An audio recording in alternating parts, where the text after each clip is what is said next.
எங்களுடைய ஜாதி உங்களுக்கு தெரியாமல் இருக்கலாம், எங்களுடைய மதம் உங்களுக்கு தெரியாமல் இருக்கலாம், ஆனால் பெண்களுக்கும் இளைஞர்களுக்கும் ஏழைகளுக்கும் எங்களுடைய பெயர் தெரியும். அதனால்தான் நாங்கள் 108 மக்களுக்காக வேலை செஞ்சா ஒரு சட்டமன்ற உறுப்பினராக முடியும். 1 ரூபாய் காசு செலவு செய்யாம இங்க இருக்கக்கூடிய ஒருத்தரும், இங்க கூட இருக்க ஒவ்வொரு சட்டமன்ற உறுப்பினரும், எங்கள் தலைவர் சொன்னார் தேர்தலுக்கு முன்பு எம்எல்ஏ சீட்டு கொடுத்த பிறகு ஒவ்வொரு இன்றிலும் சொன்னார். என்ன சொன்னாருன்னா, இங்க பணம் வச்சிருக்கவங்க சரி, பணங்கள் யாரும் 1 ரூபாய் செலவு பண்ணாதீங்க. தேர்தல்ல மக்கள் நம்ம ஜெயிக்க வைக்கிறாங்களோ இல்லையோ, ஆனால் மக்களிடம் உண்மையா இருக்கணும், ஒரு மாற்றத்தை உருவாக்கணும். எதிர்க்கட்சி தலைவர் தன்னுடைய மேடைகளில் கூறினார், அங்க இருக்கிறவங்க எம்எல்ஏன்னா யாருன்னு தெரியாது, அமைச்சர்னா யாருன்னு தெரியாது. இதுதான் அண்ணா கனவு கண்ட ஒரு புரட்சி.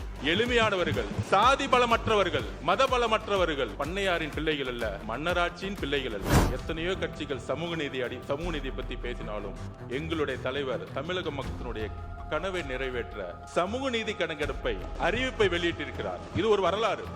அது மக்கள் தொகை கணக்கெடுப்பு. சமூக நீதி கணக்கெடுப்புக்கும் மக்கள் தொகை கணக்கெடுப்பும் வித்தியாசம் தெரிஞ்சுக்கணும். சட்டமன்ற உறுப்பினர்களே, ஹாஸ்டல், ஸ்போர்ட்ஸ் ஹாஸ்டல் பாத்தீங்கன்னா 15, 16, 22 ஹாஸ்டல் தான் இருக்கும். 38 மாவட்டங்களிலும் ஸ்போர்ட்ஸ் ஹாஸ்டல் உருவாக்கப்பட வேண்டும். இந்த வருஷத்திலேயே நம்ம இந்நேரம் இங்க உட்கார்ந்து இருக்கோம். காலையில 9 மணில இருந்து 5 மணி வரைக்கும் நம்மளால உட்கார முடியல. இதே மாதிரிதான் நம்மளுடைய குழந்தைகள் காலையில 9:30 மணில இருந்து 4 மணி 5 மணி உட்கார்ந்துட்டே இருக்காங்க ஒரு ரூம்ல. நமக்கு இங்க ஒரு நாள் உட்காரும் போது நமக்கான வலி இருக்கே, இதுதான் நம்ம குழந்தைகளுக்கான ப்ராப்ளமும். கிரெடிட் கார்டு ஓவர் டியூவா, மல்டிபிள் இஎம்ஐ ஸ்ட்ரெஸ்ஸா? இனி ஒரே இஎம்ஐல ஈஸியா மேனேஜ் பண்ணலாம். Power of one EMI. எண்ணி துணிக கர்மம் துணிந்த பின் எண்ணுவோம் என்பது இழுக்கு. மாண்புமிகு பேரவைத் தலைவர் அவர்களே, 2026 தேர்தல் பிரச்சாரத்தில் எதிர்கட்சிகள், அனைத்து எதிர்கட்சிகள், 1 அல்ல 2 அல்ல, கிட்டத்தட்ட ஒரு 41 கட்சிகள் எதிர்த்து நின்று தமிழகத்தில் முதல் முறையாக 2016 அம்மா அவர்கள் தனித்து நின்றார்கள். ஆளும் கட்சி, மிகப்பெரிய பலம், முதலமைச்சராக இருந்த செல்வாக்கு. ஆனால் எங்களுடைய அண்ணன், எங்களுடைய தலைவர், மாண்புமிகு முதலமைச்சர் திரு சி. ஜோசப் விஜய் அவர்கள் தனியாக பிரச்சாரத்தை மக்கள் துணையுடன், பெண்கள் துணையுடன், இளைஞர்கள் துணையுடன் 41 கட்சிகளை எதிர்த்து நின்று அண்ணா கூறினார். 1967 தேர்தல் பிரச்சாரத்தில் அண்ணா கூறினார், எந்த குறுக்கீடும் அனுமதிக்க முடியாது. பதில் உரைக்கு பிறகு மணி 4:18 ஆயிடுச்சு. முடிந்த பிறகு என்ன வேணா பதில் சொல்ல தயாராக இருக்கிறார். அவர்கள் கூர்ந்து பேச அனுமதியுங்கள். எங்கள் தலைவர் பிரச்சாரத்தில் ஒரு கருத்தை கூறினார், நாங்கள் எப்படி வெற்றி பெறப் போகிறோம் என்று. 1967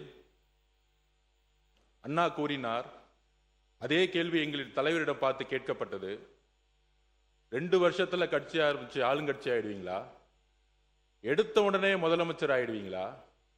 இந்த இளைஞர் கூட்டத்தை வச்சுக்கிட்டு நீங்க வந்து தேர்தலை ஜெயிச்சிடுவீங்களா? பூத் இருக்கா, கிளை இருக்கா, ஒன்றியம் இருக்கா, நகரம் இருக்கா, மாவட்ட செயலாளர் யாருன்னு தெரியுமா? இந்த கேள்விகள் கேட்கப்பட்டது. அண்ணா கூறினார் தன்னுடைய தேர்தல் பிரச்சாரத்தில், அண்ணாவுடைய தேர்தல் பிரச்சார வரலாற்றை இன்றைய அரசியல்வாதிகள் சரியாக இன்னும் படிக்கவில்லை. அண்ணா கட்சி ஆரம்பிக்கும் பொழுது இருந்த கூட்டம் ஜென்சி கூட்டம். அன்னைக்கு திரு கலைஞர் கருணாநிதி அவர்களுக்கே வயது 26 தான். அப்படி 26 இருந்து 40 வயசை ஒரு இளைஞர் கூட்டத்தை எங்களுடைய தலைவர் உருவாக்கி அதை அண்டர் எஸ்டிமேட் பண்ணும் பொழுது இதே அண்ணா கூறினார், முடியுமா? காலம் சரியுமா? போதுமான பலம் இருக்கிறதா? நாளை வரை பொறுத்திருக்க கூடாதா என்ற பேச்சுகள் இளைஞருக்கு இருக்காது. அண்ணா சொல்லிய வார்த்தை, இளைஞர்களுக்கு எப்பொழுதும் வேகம் அதிகம், விவேகமும் அதிகம். அப்படி 2026 1967 வெற்றி, அதற்கு பின்பு 1977 ஏற்பட்ட இன்னொரு புரட்சி, அதற்கு பிறகு 2026 தேர்தல் வெற்றி என்பது ஒரு சாதாரண வெற்றி கிடையாது. 41 கட்சிகள் எதிர்த்து நின்று முதலில் பேசும்போது எதிர்க்கட்சி துணைத் தலைவர் சொல்லினார், நீங்கள் 108 தான், அப்படின்னு பேசினாரு. அந்த 108 எப்படி உருவாக்கப்பட்டது? 41 கட்சிகள் எதிர்த்து நின்று எதிர்க்கட்சி தலைவர் தன்னுடைய மேடைகளில் கூறினார், அங்க இருக்கிறவங்க எம்எல்ஏன்னா யாருன்னு தெரியாது, அமைச்சர்னா யாருன்னு தெரியாது. இதுதான் அண்ணா கனவு கண்ட ஒரு புரட்சி.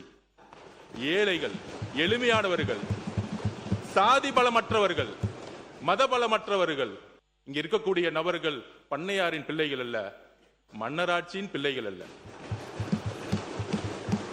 எங்கள் பெயர் உங்களுக்கு தெரியாமல் இருக்கலாம், எங்களுடைய சாதி உங்களுக்கு தெரியாமல் இருக்கலாம், எங்களுடைய மதம் உங்களுக்கு தெரியாமல் இருக்கலாம்.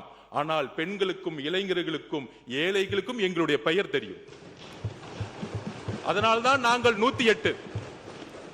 அதனால்தான் 10 நாளில் நீங்கள் உருவாக்கிய 10 வருஷ கூட்டணி 10 நாளில் எங்களுடைய தலைவரை நோக்கி ஒரு ஜனநாயகத்தை உருவாக்கியது, இந்த ஆட்சியை உருவாக்கியது.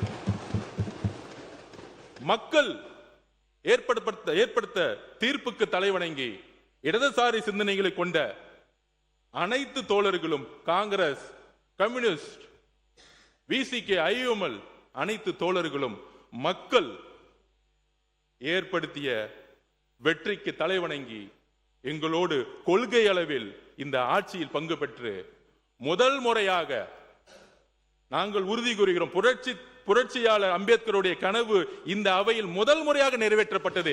8 தலித் சகோதரர்கள் இன்று அமைச்சரவையில் இருக்கிறார்கள். பெரியார் கண்ட சமூக நீதி இங்கு நிறைவேற்றப்பட்டிருக்கிறது. அண்ணா கண்ட இளைஞர் கூட்டம் இங்கு உருவாக்கப்பட்டிருக்கிறது.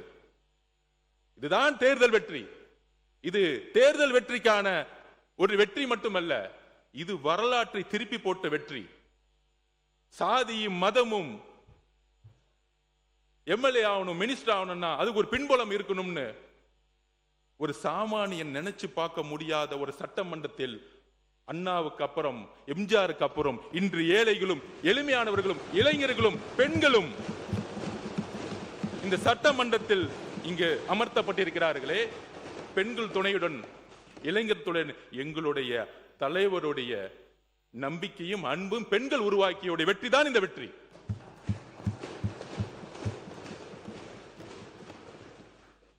இது 108 அல்ல, 6 கோடி மக்களுடைய கனவு. ஒரு ஏழையும் ஒரு சாமானியனும் சட்டமன்ற உறுப்பினராக வேண்டிய ஒரு கனவு இது. இந்த கனவு இங்கு வரலாறாக மாறி இருக்கிறது. ஒரு சாதாரண கல்லூரியில் படிக்கக்கூடிய மாணவன், நானும் மக்களுக்காக வேலை செஞ்சா ஒரு சட்டமன்ற உறுப்பினராக முடியும், 1 ரூபாய் காசு செலவு செய்யாம. இங்க இருக்கக்கூடிய ஒருத்தரும், இங்க கூடிய இருக்க ஒவ்வொரு சட்டமன்ற உறுப்பினரும், எங்கள் தலைவர் சொன்னார் தேர்தலுக்கு முன்பு, எம்எல்ஏ சீட்டு கொடுத்த பிறகு ஒவ்வொரு இன்றிலும் சொன்னார், என்ன சொன்னார்னா, இங்க பணம் வச்சிருக்கவங்க சரி, பணங்கள் யாரும் 1 ரூபாய் செலவு பண்ணாதீங்க தேர்தல்ல. மக்கள் நம்ம ஜெயிக்க வைக்கிறாங்களோ இல்லையோ, ஆனால் மக்களிடம் நம்ம உண்மையா இருக்கணும், ஒரு மாற்றத்தை உருவாக்கணும். காய்கறி வாங்குவது போல ஒவ்வொரு ஓட்டையும் விலை கொடுத்து வாங்கக்கூடிய கலாச்சாரத்தை ஒழித்தது எங்களுடைய தலைவர். இதை உறுதியாக சொல்லுகிறோம், நெஞ்ச நிமிர்த்தி நேர்மையாக சொல்லுகிறோம். ஏன்னா நான் யாரையும் குறிப்பிடல, நான் யாரையுமே குறிப்பிடல. தொடர்ந்து பேசுங்க. உட்காருங்க. நான் யாருடைய பெயரையும் குறிப்பிடல. இருங்க, ஓட்டுக்கு வருவாருங்க. அவர் முன்னுரையை சொன்ன பிறகு வரட்டுங்க. இருங்க,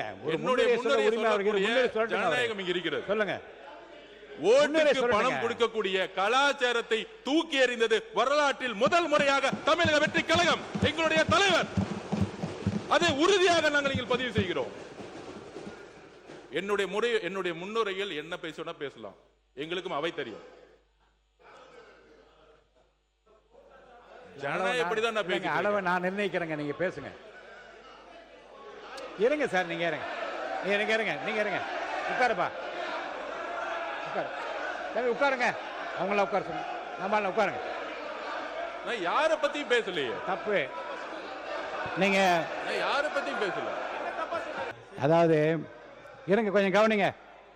மாநில உறுப்பினர் கோஆரி அப்படிலாம் கை நீட்டெல்லாம் பேசாதீங்க. உட்காருங்க. அதில் கொடுக்க முடியாது. உட்காருங்கன்னா உட்காருங்க. நீங்க உட்காருங்க. என்ன உட்காருங்க. அதாவது முன்னுரையாக மானிய கோரிக்கை வருகிற போது முன்னுரையாக ஏதாவது தெரிவிக்க விரும்பினால் தெரிவிக்கலாம் என்கிற போது தலைவரை வாழ்த்தியும் அந்த பொறுப்பை உணர்ந்தும் வார்த்தைகள் சொல்வது வழக்கம்தான். இப்போது இருக்கிற நிலைமை என்ன என்றால், காலம், உடல்நிலை, முன்னாள் முதலமைச்சர் சொன்னது போல் உடல்நிலை கருதி உங்களுடைய அந்த முன்னுரையை விரைவாக நீங்கள் முடித்துக்கொள்ள வேண்டும். அவங்க முடிப்பாங்க. அமைதியாக நான் யாரையும் தனிப்பட்ட முறையில் இன்னொரு ரூலும் படிச்சிடறேன் உங்களுக்கு. ஏன்னா சில உறுப்பினர்கள் விதிப்படி நடக்கிறதா மரபுன்னு என்ன கேட்கக்கூடாது. பேரவையின் விவாதத்திற்கு வரும் எப்பொருள் மீதேனும் நடைபெறும் விவாத உரைகளுக்கான கால வரம்பை பேரவை தலைவர் தான் நிர்ணயிக்கலாம். நான் சொல்கிறேன், விரைவாக முடித்துக் கொள்ளுங்கள் என்று நான் சொல்லியிருக்கிறேன். முடிப்பாங்க. இந்த வரலாற்று ரீதியான வெற்றிக்கு பிறகு இந்த 100 நாள் வாங்க, இந்த 100 நாளுடைய வெற்றி முதலில் சமூக நீதி கணக்கெடுப்பு, சாதிவாரி கணக்கெடுப்பு. எத்தனையோ கட்சிகள் சமூக நீதியை பற்றி பேசினாலும் எங்களுடைய தலைவர் தமிழக மக்களினுடைய கனவை நிறைவேற்ற சமூக நீதி கணக்கெடுப்பை அறிவிப்பை வெளியிட்டிருக்கிறார். இது ஒரு வரலாறு. அது மக்கள் தொகை கணக்கெடுப்பு. சமூக நீதி கணக்கெடுப்புக்கும் மக்கள் தொகை கணக்கெடுப்பும் வித்தியாசம் தெரிஞ்சுக்கணும். சட்டமன்ற உறுப்பினர்களே, சிறுபான்மையின சமூக நலத்திட்டங்களை அவர்களே செயல்படுத்த அமைச்சரவையில் ஐயுமலுடைய கனவு, 60 வருஷ கனவு, அதை நிறைவேற்றியது எங்களுடைய தலைவர். விளையாட்டுத்துறையுடைய மானிய கோரிக்கையான பதில், அனைத்து கட்சியினரும் சட்டமன்ற உறுப்பினர்களும் பல்வேறு கேள்விகளை எழுப்பினார்கள். அவையுடைய நேரத்தை கருதி நாளை, இன்றைக்கே அதற்கான பதில் வந்துவிட்டது. ஒவ்வொருத்தருக்கும் கேள்விக்கான பதிலை அவர்களிடமே நாளைக்கு ஒப்படைப்போம். மானிய கோரிக்கை ஸ்போர்ட்ஸ் டிபார்ட்மெண்ட் பற்றி சில விளக்கங்களை நான் சொல்ல விரும்புகிறேன். விளையாட்டு தான் என்னுடைய மதம், என்னுடைய மொழி, என்னுடைய சாதி, என்னுடைய குடும்பம். SDAT, sports development authority of Tamil Nadu, புரட்சி தலைவி அம்மா அவர்களுடைய ஸ்கீம்ல திருச்சியிலிருந்து தேர்ந்தெடுக்கப்பட்ட 3 மாணவன்ல ஒரு விளையாட்டு வீரன் நான். நேரு ஸ்டேடியத்தில் ரூம் நம்பர் 50-51 படித்து இந்த மாநிலத்துக்காக விளையாடிய ஒரு national player, basketball player. இங்க 3 பாஸ்கெட்பால் பிளேயர் இருக்காங்க. ஒன்னு என்னுடைய நண்பர் நிதியமைச்சர் மரிய வில்சன் அவர்கள். இன்னொருத்தர் யாருன்னா திமுக இருக்கக்கூடிய நேஷனல் பிளேயரா இருந்த பெரியசாமி அண்ணன். அது நிறைய பேருக்கு தெரியாது, அவர் இல்லை இந்த அவையில். நீங்க ஒரு ஸ்போர்ட்ஸ்மேன், சபாநாயகர் ஒரு ஸ்போர்ட்ஸ்மேன், செஸ் பிளேயர். இங்க இருக்கக்கூடிய பல்வேறு சட்டமன்ற உறுப்பினர்கள் விளையாட்டு உலகத்தில் இருந்து வந்தவர்கள். முதலில் ஒரு விளையாட்டு துறையிலிருந்து, அதுவும் SDAT மாணவனா இருந்து அதே நேரு ஸ்டேடியத்தில் ஒரு விளையாட்டு அமைச்சரா இன்னைக்கு வந்து அமர்ந்த, அதற்கு உதவிய என்னுடைய முதலமைச்சர் அவர்களுக்கு நன்றியை தெரிவித்து, இந்த 100 வருஷத்துல நம்ம பொருளாதாரத்திலையும் கல்வியிலையும் முன்னேறி இருக்கிறோம். ஆனால் இன்றைக்கு இருக்கக்கூடிய நிலைமை, இந்த 100 வருஷத்துல இதுவரைக்கும் நம்ம ஒலிம்பிக் மெடல் எடுத்ததே கிடையாது. ஏன்னா அதுக்கான திட்டங்கள் இன்டர்நேஷனல் ஸ்டாண்டர்ட் லெவலில் நம்ம இருந்தது கிடையாது. பல்வேறு முயற்சிகளை செஞ்சிருக்கோம். குறிப்பாக 1994 அம்மா அவர்கள் இன்டர்நேஷனல் ஸ்டாண்டர்ட் லெவல்ல அன்னைக்கு சாஃபா டோர்னமெண்ட் நடத்தினாங்க. அதை பேஸ் பண்ணி நேரு ஸ்டேடியமா இருக்கட்டும், வேளச்சேரியில் ஸ்விம்மிங் கிரவுண்டா இருக்கட்டும், இன்டர்நேஷனல் ஸ்டாண்ட்ல அப்பதான் கட்டினாங்க. அதுக்கப்புறம் இன்டர்நேஷனல் ஸ்டாண்டர்ட் லெவல்ல நம்ம இன்ஃப்ராஸ்ட்ரக்சர் உருவாக்கல ஸ்போர்ட்ஸ்ல. அப்ப நம்மளுடைய ஸ்போர்ட்ஸ் ஹாஸ்டல் இன்னும் ஒலிம்பிக்கான விளையாட்டு வீரர்களை உருவாக்குவதற்கான ஒரு பொருளாதார திட்டங்களை உருவாக்குனதில்லை. ஏன்னா ஸ்போர்ட்ஸுங்கிறது ஒரு ரொம்ப ரொம்ப காஸ்ட்லியான சப்ஜெக்ட். ஒரு ஷூ வாங்கினாலே கிட்டத்தட்ட 15,000 ரூபாய் ஆகும். ஒரு ட்ரெஸ் வாங்கணும்னா கிட்டத்தட்ட 15,000 ரூபாய் ஆகும். அப்ப விவசாயிகளா இருக்கக்கூடிய, மீனவர்களா இருக்கக்கூடிய எத்தனையோ ஏழை மக்கள் ஸ்போர்ட்ஸை சூஸ் பண்ணும் பொழுது அவர்களுக்கான பொருளாதார பலம் இன்டர்நேஷனல் ஸ்டாண்டர்ட் லெவலில் அவங்களால கொண்டு போக முடியாது. ஒரு அரசு வேலை கிடைச்சா போதும் அப்படின்னு, அப்படி ஒரு ஷூ கூட வாங்க முடியாத ஒரு விளையாட்டு விடுதியில் பள்ளியில் படித்த மாணவன் நான். என்னுடைய கோச்சு தான் எனக்கு முதல் ஷூ வாங்கி கொடுத்தார். அந்த கோச்சுக்கு நான் நன்றி சொல்றேன். பொலிட்டிக்கல் சயின்ஸ் என்னுடைய கனவு படிக்கணும்னு. அப்ப நேரு ஸ்டேடியத்தில் எனக்கான அகாமடேஷன் கிடைச்ச பிறகு என்னுடைய கோச் அன்னைக்கு இருந்த மெம்பர் செக்ரட்டரி திரு டேவிதார் ஐஏஎஸ்ஐ நான் இன்னைக்கு நினைவு கொள்றேன். ரொம்ப நேர்மையான அதிகாரி. ஒரு திட்டம் நேர்மையான அதிகாரியும் ஒரு அமைச்சரும் இருந்தால் எப்படி செயல்பட முடியும்னா அதுக்கு ஒரு சிறந்த உதாரணம். நான் அரசு திட்டத்தின் வழியில் படித்த மாணவன். நான் அப்படி நேரு ஸ்டேடியத்தில் இருக்கும் பொழுது மெட்ராஸ் கிறிஸ்டியன் காலேஜில் பொலிட்டிக்கல் சயின்ஸ் எனக்கு ஸ்காலர்ஷிப் கிடைச்சிச்சு.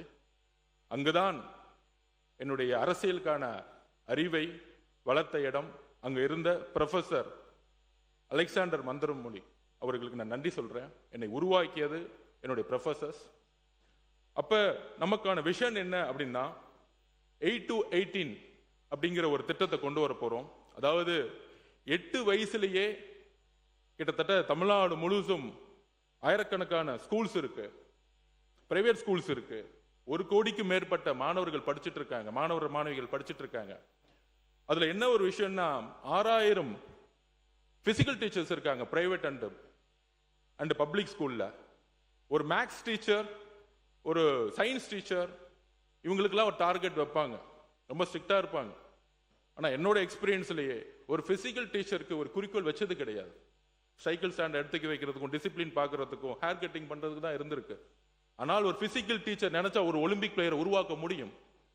அதுக்கான சிலபஸை உருவாக்கணும் தான் மாண்புமிகு முதலமைச்சர் கிட்ட நாங்கள் கோரிக்கை வச்சு எஜுகேஷன் மினிஸ்டரோட மீட் பண்ணோம். அதுக்கு தான் டேலண்ட் ரிசர்ச் விங் TRW ஒன்று உருவாக்குறோம்.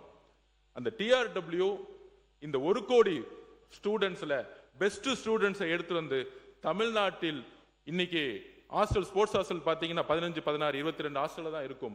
38 மாவட்டங்களிலும் ஸ்போர்ட்ஸ் ஹாஸ்டல் உருவாக்கப்பட வேண்டும் இந்த வருஷத்திலேயே. ஆண்கள் மட்டுமல்ல, ஆண்களும் பெண்களும் சேர்ந்து சமத்துவமாக 38 ஸ்போர்ட்ஸ் ஹாஸ்டலும் உருவாக்க வேண்டும். இது மாண்புமிகு முதலமைச்சர் அவர்களும் எஜுகேஷன் மினிஸ்டரும் முழு ஒத்துழைப்பும் ஆல்ரெடி கொடுத்துட்டாங்க. அப்ப இந்த ஸ்போர்ட்ஸ் ஹாஸ்டல் உருவாக்கின பிறகு ஸ்போர்ட்ஸ் ஹாஸ்டலுடைய பணி 8 வயசுல இருந்து அந்த குழந்தையை உருவாக்கணும். நம்மளுடைய எஜுகேஷன் சிஸ்டம், நான் ஸ்போர்ட்ஸ் ஹாஸ்டல் வளர்ந்த மாணவனால சொல்றேன், காலையில 5:30 மணிலிருந்து 8:30 மணி வரைக்கும் நாங்க கிரவுண்ட்ல இருக்கணும். கடுமையான பயிற்சி இருக்கும். அந்த கடுமையான பயிற்சி முடிஞ்ச பிறகு 9:30 மணிக்கே ஸ்கூல் போகணும். அப்படி 9:30 மணிக்கே ஸ்கூல் போனோடனே தூக்கம் மட்டும்தான் வரும். அப்ப ஸ்பெஷல் எஜுகேஷன் கோர்ஸ் ஸ்போர்ட்ஸ்மேன்ஸ்க்காக உருவாக்கப்படணும். இது மற்ற மாநிலங்கள் இருக்கு. அமெரிக்காலயோ சிங்கப்பூர்லயோ பாத்தீங்கன்னா ஸ்பெஷல் எஜுகேஷன் சிஸ்டம் இருக்கும். அப்ப ஒரு நல்லா படிக்கிற மாணவன் போய் 3 மணி நேரம் ஓட வச்சு திருப்பி ஸ்கூல்ல உட்கார வச்சீங்கன்னா ஆட்டோமேட்டிக்கா அவங்க மயக்கம் தான் வரும். அப்ப நம்மளுடைய ஸ்பெஷல் எஜுகேஷன் சிஸ்டத்தை கொண்டு வரணும்னு மாண்புமிகு எஜுகேஷன் மினிஸ்டர் கிட்ட நாங்க சொல்லியிருக்கோம், ஹையர் எஜுகேஷன் மினிஸ்டர் சொல்லியிருக்கோம். அப்ப அந்த ஸ்கூல்ல இருந்து போன பிறகு அடுத்த காலேஜ் போகும்போது இங்க ஒலிம்பிக் அகாடமிஸ் இன்டர்நேஷனல் ஸ்டாண்டர்ட் லெவல்ல கிடையாது. நம்ம திட்டங்கள் கொடுத்திருக்கோம், பணம் கொடுத்திருக்கோம், செலவு பண்ணியிருக்கோம். ஆனால் 36 கேம் ஒலிம்பிக்ஸ்ல 36ல இருந்து கிட்டத்தட்ட அதிகமான கேம்ஸ் இருக்கும். நம்ம 36ல இருந்து 40 கேம் தமிழ்நாட்டில் ஃபோக்கஸ் பண்ணிட்டு இருக்கோம். ஆனா 36ல இருந்து 40 கேம் ஃபோக்கஸ் பண்ணக்கூடிய ஒரு ஒலிம்பிக் சென்டர்ஸ் கிடையாது. குஜராத் போனேன், டெல்லி போனேன், அங்க பாத்தீங்கன்னா 36ல இருந்து 40 கேம் ஒரே இடத்துல ஹாஸ்டல், ஒரே இடத்துல ஏசி அகாமடேஷனோட ஒரு ஹாஸ்டல் இருக்கும். மாண்புமிகு மையநாதன் சார் சொன்னார், ஸ்போர்ட்ஸ் மினிஸ்டர் இருக்கும் போதே நான் நிறைய கோரிக்கைகள் கொடுத்திருக்கேன். நான் ரூம் நம்பர் 50, 51க்கு நான் போன வாரம் போனேன். என்னுடைய ரூம், நான் தங்கி இருந்த ரூம், அதே ஃபேன், அதே இரும்பு கட்டல், அதே டாய்லெட். இதுதான் இன்றைய யதார்த்தம். அதே ஸ்போர்ட்ஸ் ஹாஸ்டல் நான் போயிட்டு வந்தேன், அதே ரூம் தான். இது யார் மீது தவறு கிடையாது. என்ன செய்யணும் நம்ம அடுத்து சொல்ல வரும். அப்ப நம்ம ஸ்போர்ட்ஸ் ஹாஸ்டலை அடுத்த உலக தரத்துக்கு உயர்த்தணும். குஜராத்தோ டெல்லி போகும்பொழுது ஒரு 4 ஸ்டார் கேட்டகரியில் இருக்கும் அந்த ரூம். அப்ப டெக்னாலஜி இருக்கும், அந்த ஸ்டேடியமே ஒரு இன்டர்நேஷனல் ஸ்டாண்டர்ட்ல இருக்கும். அப்ப ஒலிம்பிக்ஸ் அகாடமிஸை உருவாக்கக்கூடிய இடத்துல இருக்கும். என்னுடைய அறிவிப்புல இருக்கு. அந்த ஒலிம்பிக்ஸ் அகாடமியை உருவாக்கின பிறகு அங்கிருந்து இன்டர்நேஷனல் ஒலிம்பிக் சென்டர்ஸை உருவாக்கணும். இங்க இருந்து இன்டர்நேஷனல் பிளேயர்ஸா இருக்கவங்களுக்கு 30 லட்சம் 20 லட்சம் கொடுக்கிறோம். அதாவது ஒரு ஸ்போர்ட்ஸ்ல ஒண்ணு சொல்லுவோம், வெற்றி பிறகு மெடல் கொடுக்கும் பொழுது காசு கொடுக்கிறது பெரிய விஷயம் அல்ல, அவங்களை அங்கீகரிக்கிறது பெரிய விஷயம் இல்ல. 8 வயசுல இருந்தே அவங்களுடைய அனைத்து வழிகளிலும் இந்த அரசு பங்கெடுத்துக்கணும். இந்த அரசு பங்கெடுத்துக்கணும். ஒரு விவசாயி, ஒரு மீனவன், நான் ஷூ வாங்குறது கூட காசு இல்லாம தான் வளர்ந்தேன். எனக்கான அந்த வழி தெரியும். விளையாடும் போது ஸ்போர்ட்ஸ் ஹாஸ்டல் போனா 3 வேளை நல்ல சாப்பாடு கிடைக்கும் அப்படின்னு சொல்லிட்டு தான் அங்க ஸ்போர்ட்ஸ் ஹாஸ்டல் போனோம். திருச்சியில படிக்கும் போது காலையில பழைய சோறு வச்சுட்டு தான் விளையாண்டு இருக்கோம். சோ இந்த வழிகள் ஸ்போர்ட்ஸ்மேனுக்கு இருக்கு. இன்னும் ஒலிம்பிக் பிளேயர் போகும்போது ஷூ வாங்க கூட காசு இல்லைன்னு சொல்லக்கூடிய அவல நிலை தான் இன்னைக்கும் இருக்கு. இதையெல்லாம் தொலை தெரிய வேண்டும். இதை இதுக்கப்புறம் இந்த இன்டர்நேஷனல் ஸ்டாண்டர்ட் லெவல்ல ஒலிம்பிக்ஸ் ஒரு இன்ஃப்ராஸ்ட்ரக்சர் உருவாக்கும் பொழுது இப்ப இங்க இருக்கக்கூடிய ஃபென்சிங்ல இருக்கக்கூடிய பிளேயர்ஸ் எல்லாம் யூரோப்ல போய் பிராக்டிஸ் பண்ணிட்டு இருக்காங்க. ஏன்னா நமக்கு இன்ஃப்ராஸ்ட்ரக்சர் கிடையாது. ஸ்போர்ட்ஸ்ங்கிறது சயின்ஸ் அண்ட் டெக்னாலஜி. இங்க இருக்க கோச்சஸ் ஃபாரின்ல போய் இன்னும் படிக்கல, அதுக்கான கல்வி இங்க இல்ல, அதுக்கான ஸ்போர்ட்ஸ் இன்ஸ்டிடியூட் அப்டேட்ஸ் இல்ல. அப்ப ஒலிம்பிக் மெடல் எப்படி எடுக்க முடியும்? சோ ஒடிசால நம்மளுடைய மதுரையில் இருந்த பாண்டியன் அவர்கள் ஸ்போர்ட்ஸுக்கு தனி கொள்கையை உருவாக்குனார். இன்டர்நேஷனல் லெவல்ல ஸ்டேடியத்தை உருவாக்குனாங்க. எந்த விதமான வித்தின் 3 வருஷத்துல உருவாக்குனாங்க. அதனாலதான் ஹாக்கி பாத்தீங்கன்னா இன்டர்நேஷனல் லெவல்ல நம்பர் 1 வந்துச்சு. ஹாக்கி வெற்றிக்கு முக்கியமான காரணம் ஒடிசா கவர்மெண்ட். ஒடிசா தான் 6 வருஷம் இருந்து இன்வெஸ்ட் பண்ணாங்க அந்த ஹாக்கி டீமுக்கு. 200 கோடி ரூபாய் 300 கோடி ரூபாய் இன்வெஸ்ட் பண்ணாங்க. அப்படி இன்வெஸ்ட் பண்ணும் பொழுது மலைவாழ் மக்கள் இருந்து வந்த பெண்களும் சரி ஆண்களும் சரி மிகப்பெரிய வெற்றி இந்தியாவுக்கு உருவாக்கி கொடுத்தாங்க. இங்கேயும் இருக்காங்க. கள்ளக்குறிச்சியில், திருவண்ணாமலையில், விழுப்புரத்துல, நாகப்பட்டினம், திருநெல்வேலி, தஞ்சாவூர், ஒவ்வொரு மாவட்டத்திலையும் விளையாட்டு வீரர்கள் எல்லா விதத்திலையும் உடல்லையும் சரி மன அளவிலும் சரி வலிமையானவங்களா இருக்காங்க. ஒரு ஸ்விம்மிங் அகாடமிய நாகப்பட்டினத்திலையும் தூத்துக்குடியிலும் உருவாக்கினா நம்மளால் நம்பர் 1 ஒலிம்பிக்ல மெடல் எடுக்க முடியும். ஒரு மீனவருடைய மாணவனும் மாணவியும் 3 வயசுல அவங்க அப்பா தூக்கி கடல் தூக்கி போட்டுருவாங்க. ஆனா நமக்கான ஸ்விம்மிங் அகாடமி தஞ்சாவூர் தூத்துக்குடியில் இல்ல, நாகப்பட்டினத்திலும் இல்ல, வேற ஊர்ல இருக்கு. அப்ப எங்க இயற்கையாக ஒரு விளையாட்டு வீராங்கனை உருவாக்க முடியும்னா இயற்கையாவே ஒவ்வொரு இடத்தை உருவாக்கி இருக்காங்க. அப்படி இருக்கும் பொழுது நமக்கான திட்டங்கள் என்னுடைய அறிவிப்புல இருக்கும். என்னென்ன அறிவிப்பு இருக்கு மாண்பு முதலமைச்சர் வழிகாட்டுதல்ல உறுதியாக இன்னையிலிருந்து 10 வருஷம் எல்லா சட்டமன்ற உறுப்பினர்களும் சேர்ந்து ஒலிம்பிக்ஸ்க்கான கனவை உருவாக்கணும். முக்கியமா ஸ்கூல் எஜுகேஷன். நம்ம மாண்புமிகு பல்வி கல்வித்துறை சொல்லுவேன், குவார்டர்லி எக்ஸாம் வைக்கிறீங்க, ஆஃப் இயர்லி எக்ஸாம் வைக்கிறீங்க, ரிவிஷன் டெஸ்ட் வைக்கிறீங்க. இன்னைக்கு மிகப்பெரிய பிரச்சனை ட்ரக்ஸ். எல்லாரும் சொல்றாங்க அந்த ட்ரக்ஸ் பிரச்சனால தான் பாலியல் பலாத்காரம் உருவாகுது. மனிதன் தன்னிலை இழக்கிறாங்க. லிக்கர் கல்ச்சர் அதனால அதிகமாகுது. ஏன்னா நம்மளுடைய கல்வி அமைப்பு கிட்டத்தட்ட நம்ம இந்நேரம் இங்க உட்கார்ந்து இருக்கோம், காலையில 9 மணில இருந்து 5 மணி வரைக்கும் நம்மளால உட்கார முடியல. இதே மாதிரிதான் நம்மளுடைய குழந்தைகள் காலையில 9:30 மணில இருந்து 4 மணி 5 மணி உட்கார்ந்துட்டே இருக்காங்க ஒரு ரூம்ல. நமக்கு இங்க ஒரு நாள் உட்காரும்போது நமக்கான வலி இருக்கே, இதுதான் நம்ம குழந்தைங்களுக்கான ப்ராப்ளமும். அப்ப அவங்களுக்கு ஒரு நாளைக்கு 1 மணி நேரம் விளையாடக்கூடிய சுதந்திரத்தை கொடுக்கணும். அதுக்கான கல்வி அமைப்பை உருவாக்கணும். இதுதான் யூரோப் எஜுகேஷன்லையும் சிங்கப்பூர்லையும் அமெரிக்காலையும் கொடுத்திருக்காங்க. அதனாலதான் அங்க பாத்தீங்கன்னா ஒலிம்பிக்ல நம்பர் 1 வராங்க, யூரோப் நம்பர் 1 வராங்க ஃபுட்பால்ல. இதே பொருளாதாரம் இங்க இருக்கு. உசைன் போல்ட் 9.59 செகண்ட்ஸ் ஓடுனா 1000 கோடி ரூபாய் சம்பாதிக்கிறார். அந்த வலிமை விளையாட்டு துறையில இருக்கு. ஆனா நமக்கான குறிக்கோள் இன்னும் வைக்கல. அப்ப எஜுகேஷன் டிபார்ட்மெண்ட்ல மாண்பு முதலமைச்சர் கிட்ட நாங்க ரிக்வெஸ்ட் வச்சிருக்கோம், எஜுகேஷன் மினிஸ்டர் சொல்றோம், 1 மணி நேரம் குறைஞ்சபட்சம் விளையாட்டு ஒவ்வொரு கிளாஸ்லயும் 10 நிமிஷம் கம்மி பண்ணிக்குவாங்க. தன்னுடைய ஒவ்வொரு ஸ்டூடெண்டும் தன்னுடைய உடலையும் தன்னுடைய மனதையும் தயார்படுத்துறதுக்கு குழந்தைகள் ஒரு டீம் கேம் இல்ல, அதனால போன்ல இருக்காங்க. நம்ம ஸ்கூல்ல கத்து கொடுக்கணும் ஒரு உடலை எப்படி பாத்துக்கணும், ஒரு பெண்ணுக்கு உன் உடல் எப்படி பாத்துக்கணும், 10 பேர் கூட சேர்ந்து விளையாடு, ஓடு. ஆண் மட்டும்தான் உடல் வலு கிடையாது. பாருங்க எங்க கிரவுண்ட்ல ஒரு வெயிட் லிப்டர் பெண்ணை பாத்தீங்கன்னா பயந்துருவீங்க, அவ்வளவு ஸ்ட்ராங்கா இருப்பாங்க. உருவாக்க முடியும், நம்ம நினைச்சா உருவாக்க முடியும், ஒரு பெண்ணை உருவாக்க முடியும். தேனி மாவட்டத்திலிருந்து மித்த சவுத்துல பாத்தீங்கன்னா பெண்கள் இன்னும் வீட்டு விட்டு வெளியே வரல. ஷார்ட்ஸ் போட்டு வந்தா நீ எல்லாம் ஷார்ட்ஸ் போட்டு போறியா அப்படின்னு குழந்தைங்களை கேட்கக்கூடிய சமூகம் இன்னும் இருக்கு. அப்ப சட்டமன்ற உறுப்பினர்கள் எல்லோரும் சேர்ந்து மாதம் ஒரு முறை உங்களுடைய தொகுதியில் ஒரு விளையாட்டு போட்டிகளை தயவு செய்து உருவாக்குங்கள். நீங்கள் பங்கெடுத்துக்குங்கள். நீங்க கடுமையா அதுக்காக நம்ம நிப்போம், ஸ்போர்ட்ஸுக்காக நம்ம நிப்போம். எல்லோரும் சேர்ந்து ஸ்போர்ட்ஸை உருவாக்குவோம். கூடி சீக்கிரத்துல IAS IPS MLAக்கள் ஜட்ஜஸ் எல்லாரும் சேர்ந்து ஒரு விளையாட்டு போட்டிகளை முதலமைச்சர் நடத்த சொல்லியிருக்கார். எல்லோரும் சேர்ந்து விளையாடக்கூடிய ஒரு விளையாட்டு போட்டிகளை உருவாக்க சொல்லிக்கிறோம். நம்மளாம் அரசியல் ரீதியா நம்ம சண்டை போடலாம், திமுக அதிமுக BJP கம்யூனிஸ்ட், ஆனால் விளையாட்டுன்னு வரும்போது எல்லோரும் ஒன்றிணைணும். இந்த மாநிலத்துக்காக ஒன்றிணைணும். அண்ணனுக்கு செஸ் கேம் இருக்கு, அண்ணனுக்கு செஸ் கேம். முன்னாள் முதலமைச்சர் புரட்சித் தலைவர் எம்ஜிஆர் காலத்தில் MLAக்களுக்கு இடையான அனைத்து விளையாட்டு போட்டியும் அவர் நடத்தியிருக்கிறார். 3 நாட்கள் தொடர்ந்து நடக்கும். திருப்பி நம்ம எல்லா விளையாட்டுக்கும் நடத்துவார். அப்படிப்பட்ட மாண்பு முதலமைச்சர் கவனத்துக்கு கொண்டு வந்து அந்த போட்டியை கூட உங்களுடைய ஆலோசனை ஏற்று நடத்தலாம். அண்ணனுக்காக செஸ் ப்ரோக்ராமும் இருக்கு. சோ இப்படி ஒரு அரசியல் அப்பாற்பட்டு விளையாட்டுத்துறை எல்லோரும் அரசியலுக்கு அப்பாற்பட்டு உருவாக்க வேண்டும். தமிழ்நாட்டிலிருந்து ஒரு ஒலிம்பிக் மெடலை உருவாக்க வேண்டும். கிரெடிட் கார்டு ஓவர் ஜீவா மல்டிபிள் இஎம்ஐ ஸ்ட்ரெஸ் இனி ஒரே இஎம்ஐல ஈஸியா மேனேஜ் பண்ணலாம். Power of one EMI.